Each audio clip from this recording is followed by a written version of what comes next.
Yes, enteekateeka nga okunoonya kalulu Edokolo kuli mu giya nnene era ng'olaba abawagizi bawaga. Buli omu amanyi kandidate we yagenda okuba nga ayitawo. Mwasuze mutya, mugamba mutya, mbaaniriza mwena ku NCK TV mwebale kubanga muli naffe, mwebale kutambula naffe. Lunaku nno lwa mukaaga, ennaku z'omwezi ziri 16 mwezi gwa kusatu mwaka 2024. Wetulinnya obuterevu okuba nga tukutuusaako amawulire ag'enjawulo era awo wenkugambira nti mukwano tulakkalira nywera saako n'okuba nga osooka kusubscribinga, ringinga that notification bell, osharinga, olikinge, saako n'okuba nga oleka komenti yo. Ebisigadde buterevu, amawulire kwendinyo nja kubanga nga kutuusaako. Okunoonya akalulu Edokolo kutandikidde mu giya era nga tulaba nti bannakibiina kya Forum for Democratic Change bo bagamba nti Dokolo will remain blue, that it has been blue era it will remain blue. Bawaga naye nga tulaba nti olunaku olw'eggulo omukyala akwatidde ekibiina kya Forum for Democratic Change oba ogiyite FDC ebendera, omukyala amanyiddwa nga Dr. Rosemary. Olunaku olw'eggulo yabadde atalaga ebitundu by'Edokolo eby'enjawulo ng'agezaako okuba nga ababuulira mu manifesto ye na biki ebigiri mu yooyo nno Dr. Rosemary muwala w'omugenzi. Famire gye yalonda n'egamba nti maama abadde mu kintu kino nga kaavuddewo, gwoddeyo genda omalirize maama be yaleka nga takoze. Nti omukyala oyo abadde mpagiruwaga era nga bagamba nti omuwala we kumuddira mu bigere nti oba oli awo ayinza okumalirira ye be yaleka nga tanamalirira, nti pulaani zaali mpanvu nnyo ne byali yakozeeko bingi, so nti bwe basuubira nti Dr. Rosemary ajja kuba nga abikolako. Manifesto ye mulimu okuba nga atumbula ebya education oba ebyokusoma, nti naddala okuba nga atumbula emisomo gy'abaana abatalinaako mwasirizi. Mbu maama we abadde akikola era naye agamba nti ebyo ajja kikwatirako ddala nti abaana bonna ba orphans alabike nga bagenda mu masomero era alabike nti basoma, nti awo maama we babadde abatuusizza, ye naye ayagala abe ng'ayongerako obwongezi abaana bano basome paka nti kubanga ekyo ky'omugenzi yali yakikwatamu, so tayagala abe ng'abalekerera. Kye bagamba nti mbu tebasuubira nti oba oli awo omuntu anaabazzeeko ate ajja kutandikira ku ebyo omugenzi bye yaleka, nti oyo azzeeko naye nga si wa FDC mbajja kuba nga ate yeerowoolera bibye, agamba naye atandike bibye, oyo mbu naye ajja kuba ayagala aleke ligasi eyiye, so si eno ate okuba nga agendera ku ye mugenzi gy'aleka. So kye basaba abantu mbu bamuwe akalulu atandikira awo omugenzi by'abadde akozeeko nga tanamaliriza, nti balina essuubi nti muna Forum for Democratic Change banaaba bamukwasizza enkasi awo agenda okutandikira, nti ekintu akivuge akitwalire ddala era nti essuubi ddene nnyo nti singa ye anaaba ayiseemu nti byonna ajja kuba nga abikolako era bijja kuba nga bigenda mu maaso. Ekintu ekirala kyeyogeddeko kintu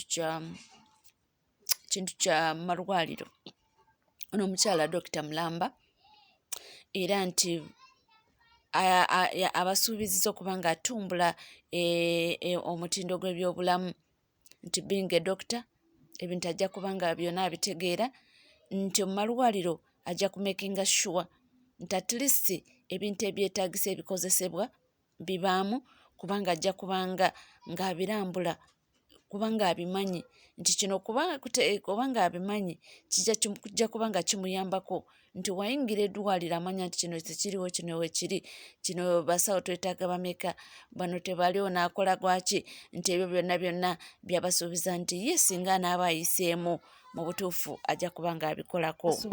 Yabasuubizizza expeditinga historical sites at Kagayi, nti bino sites zino zijja kuba nga zireeta tourism oba zikole nga tourist attractions zino nga zireeta abalambuzi mu Edokolo district nti kijja kubanga kyongerako Edokolo okubanga efunamu mu mirundi nga mingi okubanga abantu bajja kubanga bagimanya from outside the world ate baleetereko ka revenue nga district. So yagambye nti ebyo byonna ye ajja kubanga abikolako singa bamulonda nga woman member of parliament ow'Edokolo district. Kampeni zo ziri mu giya era nga zitambulira ddala bulungi. Tubadde tunafunayo kesi yonna nti oba kino ebintu bibadde bikyatambulira ddala bulungi, so far so good. Naye nga womanyi nti mu Lwokwano balimu abantu 5, buli omu amatiza abantu be yagenda okuba ng'ayitamu, buli omu yemmanyi nti yalina ebirungi. Naye kyemmanyiko nti eno saidi z'Edokolo era opposition yabadde ekifo kino nga kyefuga dda, naye obuzibu obuliwo nti opposition essaawa ya kakati pate ziwerako.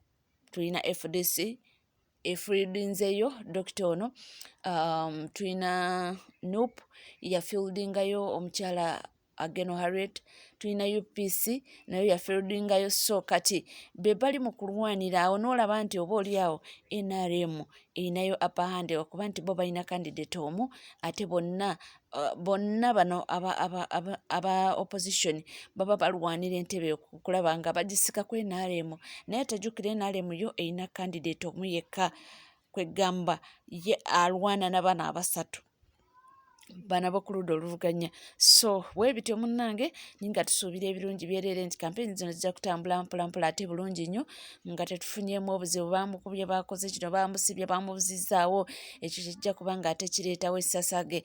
Naye so far so good, zibadde zikyatambula bulungi nga ebyo tetuwuliddemu. Simanyi candidate bamubuzizaawo, simanyi campaigning agent bamwabducting, simanyi bikyo tutera nnyo kubiwulira mu campaigns, naye atubadde tetunabifuna ku njuyi zombi. So kyetusuubira nti oba oli awo buli kimu kijja kutambula bulungi, ziggwe bulungi, n'akalulu kaggwe bulungi nga tetunafunako buzibu. Awo nno tugambe nti kabadde free and fair.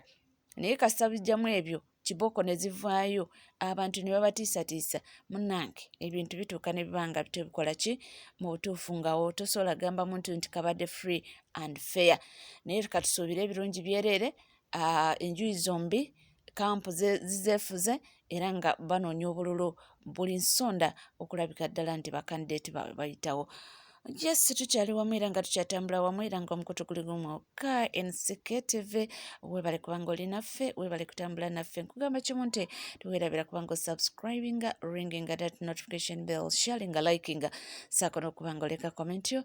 Ebisigadde buterevu weetuli nnyo, buli kimu tujja kuba nga tukituusaako wonna wosinzidde, wonna wooli. Naye nga olwaleero weekend era nkugamba kimu nti genda onyumirwe but enjoy responsibly.